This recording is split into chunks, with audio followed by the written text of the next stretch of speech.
साल से दवाइयाँ खा रहे हैं, तो वो सारी दवाइयाँ जो है वो लिवर में ही की जाती फाइट करनी है और लिवर खुद बीमार हो जाता है। लिहाजा ये रेंज जरा अपनी लिवर के कैंसर में, ये लिवर के उसमें आके अपनी खोले। और यहाँ 2-3 ट्यूमर मार्कर यूज होते हैं। यहाँ CEA भी यूज होता है और यहाँ 99 भी यूज होता है। समझ आई आपको? तो वहां पे अल्फा फीटोप्रोटीन भी आप उस पर मार करवाते हैं, क्योंकि स्पेसिफिक इन लिवर होगा तो अल्फा प्रोटीन बड़ी होती है, लेकिन बाद दफा ये पैंक्रिया से आया होता है, पैंक्रिया के हेड पे पड़ा होता है, वो वहां आपको CEA या 99 करवाना पड़ता है ट्यूमर मार्कर। बाद दफा अल्फा प्रोटीन उसमें ठीक आ रही होती है, क्योंकि पैंक्रिया साथ ही पड़ा है, साथ ही लिवर पड़ा है और उसके हेड से निकल के लिवर में शामिल हो जाता है। इसलिए वहां ये 2-3 आपको ट्यूमर मार्कर करवाने पड़ जाते हैं। देखिए दवाइयां तो आपको देखिए हमने पढ़ा के ना, साइकोसिस, सिफिलिस, TB, कैंसर, मैं कहता हूँ मैं तो रटा ही लगवा दो। तो पहली सर ड्रग्स और अल्कोहल का क्या है? ड्रग्स और अल्कोहल के लिए, ड्रग्स के लिए तो आपको नक्सोमीका देना पड़ेगा और अल्कोहल के लिए भी आपको नक्सोमीका देना पड़ेगा। और अगर वो और भी बहुत सारी मेडिसिन अल्कोहल के लिए, अगर उसका दादा भी और बाप भी शराब पीता था तो आपको सिप्लिनियम देनी पड़ेगी।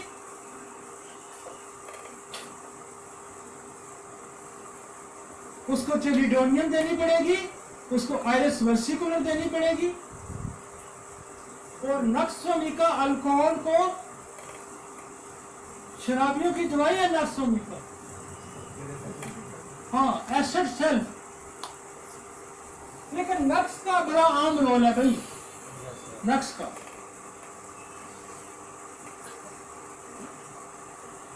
चले चले चले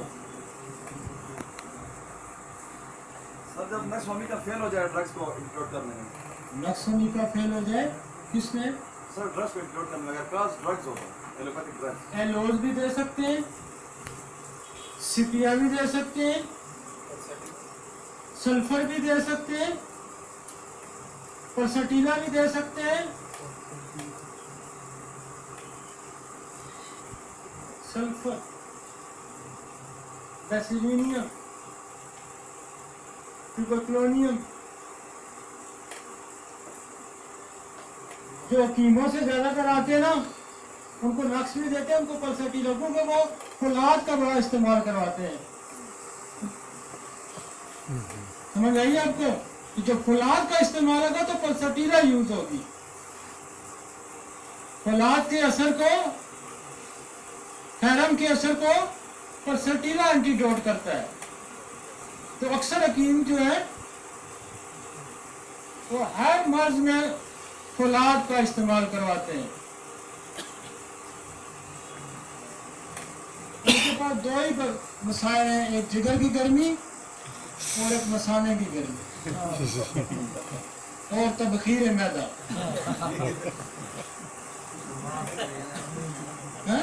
यही है ना,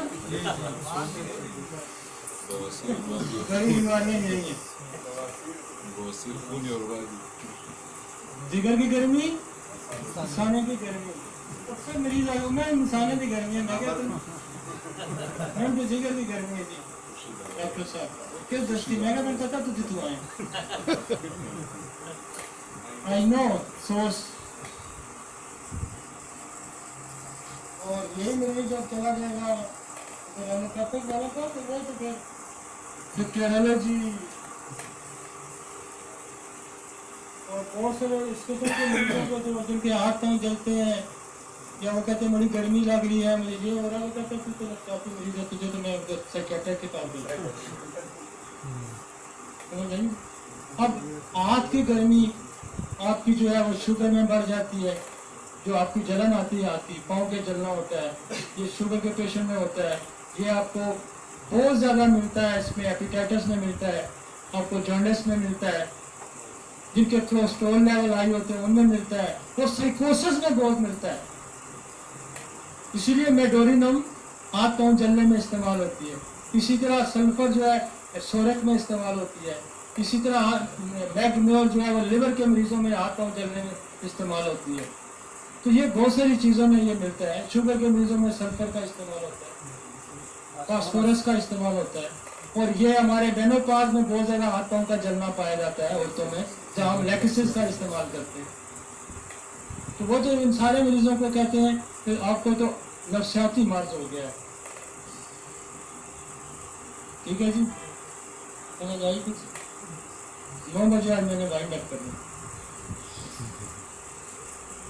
लेकिन हमने आपको, मुझे खुशी ये है कि मैं, हालांकि मैंने सुबह इधर बैठ के हमने ये तैयार किया, मैंने इस पर स्टडी भी नहीं की थी। डॉक्टर साहब से मैंने डिस्कस किया, मैंने कहा कौन कौन से मार्कर करने हैं, फिर हमने उस पर लेक्चर बना लिया। लेकिन बात यह है कि मैं आज अगर ये 6-7 ट्यूमर मार्कर हम ये समझ लेते हैं कि हमने कहाँ करवाने हैं और क्यों करवाने हैं, तो ये काफ़ी। और ये मैंने 2 लफ्ज़ों में आपको कहा था कि हमने अल्ट्रासाउंड करवाना है, हमने सीटी स्कैन करवाना है, जिस एरिया का ट्यूमर आएगा हमने उसके लिए स्पेसिफिक जो ट्यूमर मार्कर करवा, ठीक है, वो हमने इसलिए करवा के रखना है कि जब हम उसका इलाज करने लगेंगे तो हम उसके टेस्ट महीने बाद करवाते रहेंगे, और जब वो लेवल कम होते हैं तो मरीज का भी कॉन्फिडेंस डेवलप होना शुरू हो जाता है। फिर वो कहते हैं यार ये तो साइंटिफिक डॉक्टर है, ये तो सही इलाज कर रहा है, ये सारे मेरे साथ टेस्ट भी करवा रहा है। तो वो जब आपका जो रिक्वेस्ट जाती है ना लेबॉर्ट्री में, तो जब लेबॉर्ट्री वाले के पास पीछे कंप्यूटर में आता है इसका जनाब अल्फा प्रोटीन 300 का अब 200 आ गया, तो वो भी पूछता है किस डॉक्टर से इलाज करा रहे हो, यार मैं भी उधर मरीज भेजता हूँ। इस तरह होता है ना।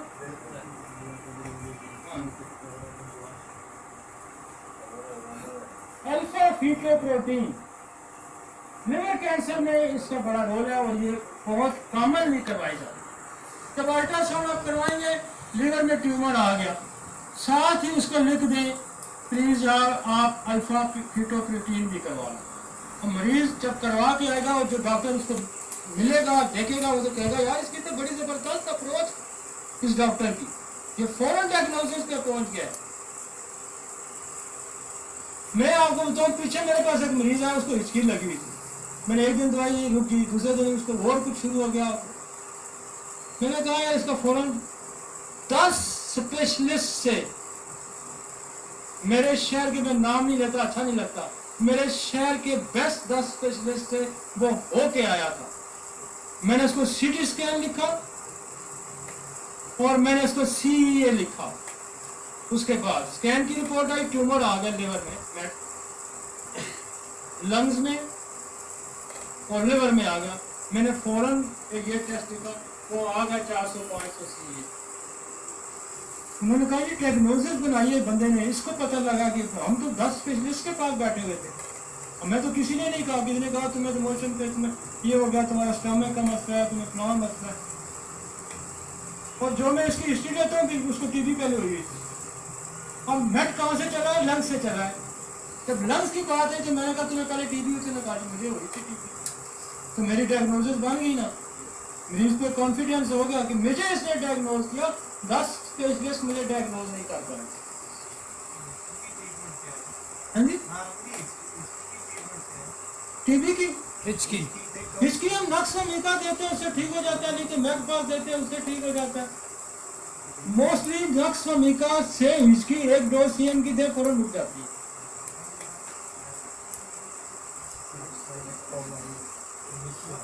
मैकफास से रुक जाती है, क्यूप्रोमेट से रुक जाती है, कुचुप्टोमेट से रुकती है, इग्नेशिया से रुकती है, जिनसिंग से भी रुकती है, लेकिन मोस्टली ज्यादातर नक्स मीका से रुक जाती है।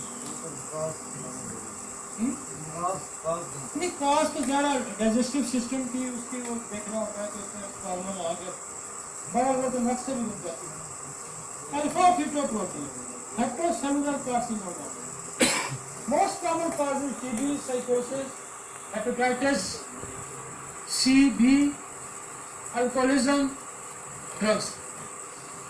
लिवर के कैंसर में ड्रग्स का भी रोल है, मियाज़न का भी रोल है, अल्कोहलिज्म का भी रोल है।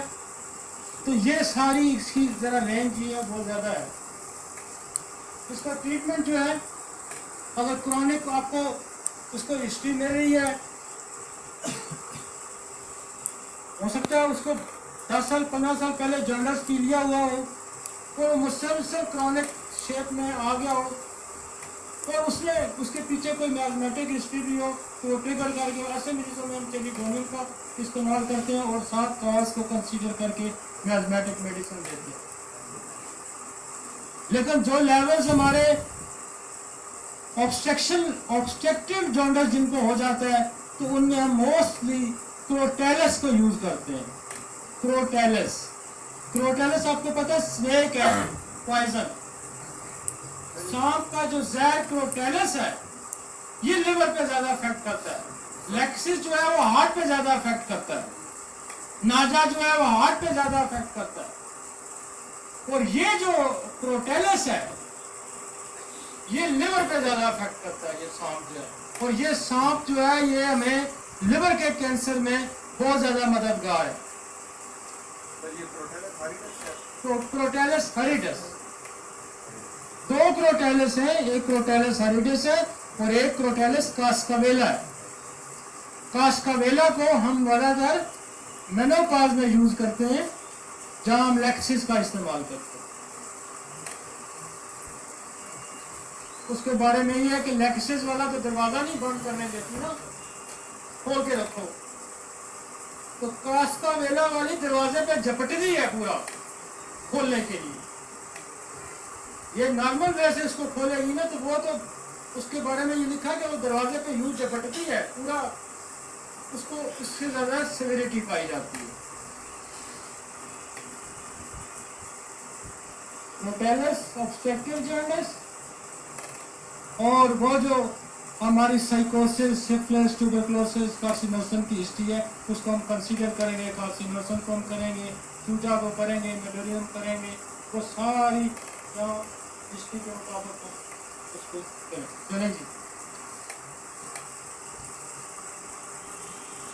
बीटा HCG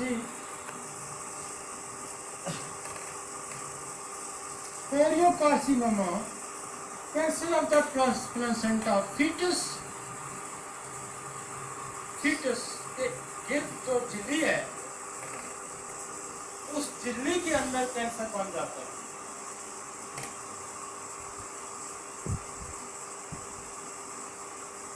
ये जो कैंसर है, फैमिली हिस्ट्री इसमें बहुत ज्यादा कंसीडर करती है। माँ की हिस्ट्री और बाप दोनों की हिस्ट्री आप लेंगे, और वहाँ लाजमन कैंसर की, टीबी की हिस्ट्री आप ज्यादा देखें। जो मेम्ब्रेन्स के अंदर कैंसर बनते हैं,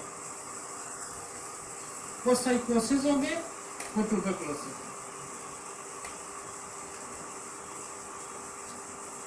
पानी वाली झिल्लियां साइकोसिस का खासा है, टीबी का खासा है।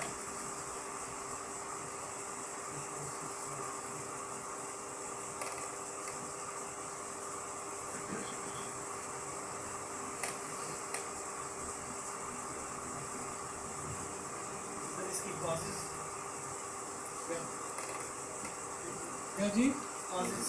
किसकी कॉज? कॉजेज तो मैं बता रहा हूँ।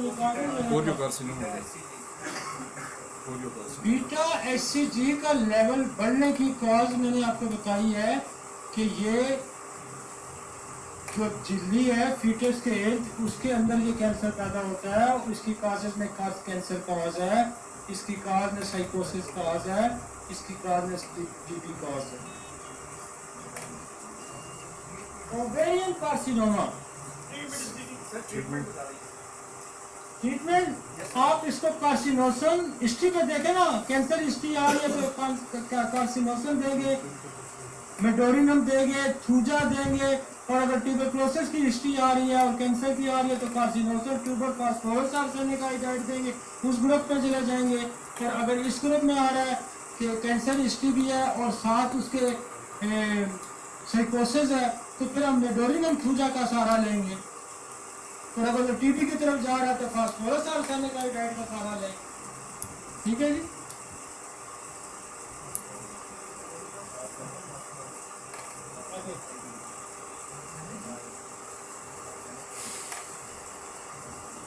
ओवेरियन कार्सिनोमा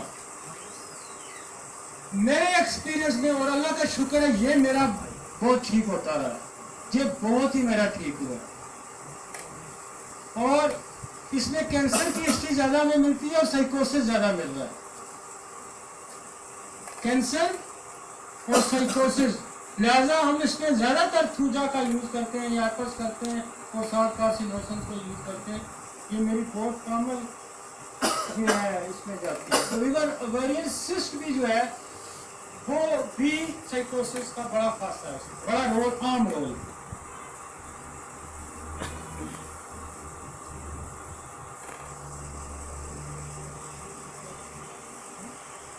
आई बात समझ, सिस्ट पानी जहां पड़ेगा दो ही जगह पड़ेगा, साइकोसिस वाले को पड़ेगा और टीबी वाले पल्ले पक्का बांध के रख।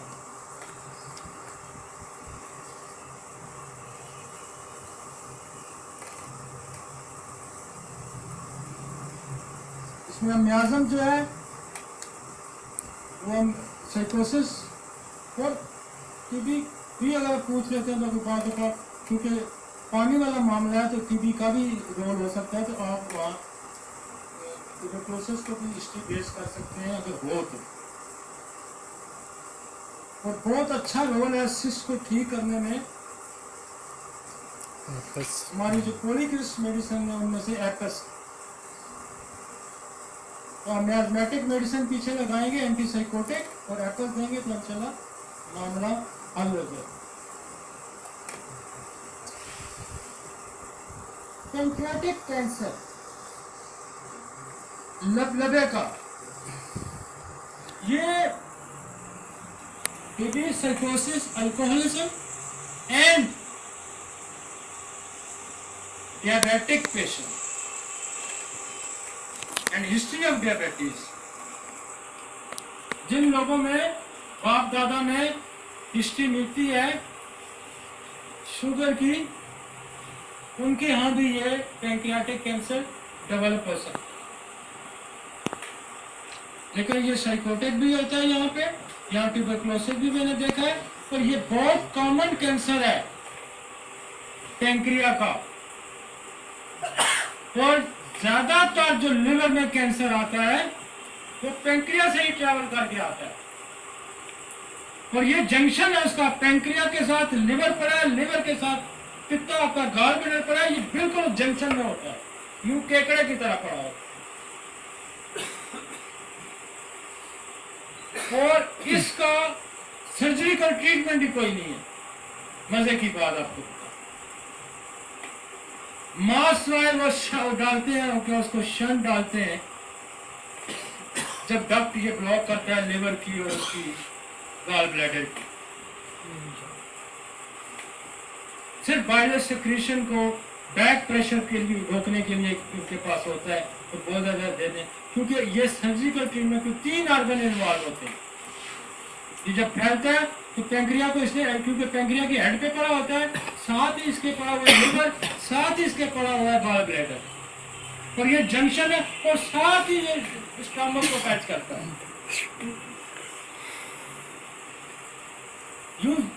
ये तीनों को तो फौरन पकड़ता है ना, पैंक्रिया में है लिवर, गॉल ब्लैडर, और जो ही फैलेगा साथ ही स्टमक उसको गॉल को टच करेगा और वहां से एंटर हो जाएगा स्टमक।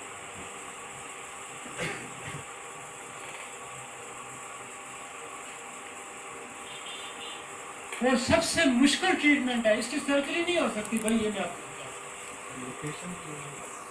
नहीं, पैंक्रिया कैसे निकाल सकता है, पैंक्रिया का बड़ा रोल है भाई, गॉल ब्लैडर में होगा तो निकाल देगा, लिवर को कुछ काट देगा, पैंक्रिया को तो निकाल ही नहीं सकता। सब पैंक्रिया का तो बड़ा रोल है।